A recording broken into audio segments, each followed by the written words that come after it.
লোকে ঠিকই বলে যে শাশুড়ি কখনো মায়ের মতো হতে পারে না। মা তো মাই হয় আর শাশুড়ি শাশুড়ি হয়।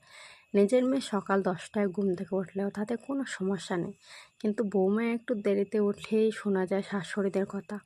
আহা, কি জমিদারি মেয়ে আনছি গো, সকাল 10টায় ঘুম থেকে উঠে। তো এটা হচ্ছে আমাদের মেয়েদের জীবন। ঠিক আছে, তো বন্ধুরা, কি জানো একটা কথা, নিজের মেয়েকে শাশুড়ি মা পণ করে বলবে, হ্যাঁ, যে একদম সকালবেলা ঘুম থেকে উঠবে না, শ্বশুর শাশুড়িকে রান্না করে খাওয়ানোর জন্য এত সকাল সকাল ঘুম থেকে উঠবে, এটা সেটা কাজ করবে, নিজের বাচ্চাদেরকে নিয়ে সারাদিন এতটা পরিশ্রম করে, মানে অনেক কথা। কিন্তু বৌমাকে বলবে সকাল সকাল ঘুম থেকে উঠে ঘরের সমস্ত কাজকর্ম করতে। তো সব শাশুড়ি মারাই কিন্তু মনে করে যে ওদেরকে আমরা মায়ের মতো মনে করব।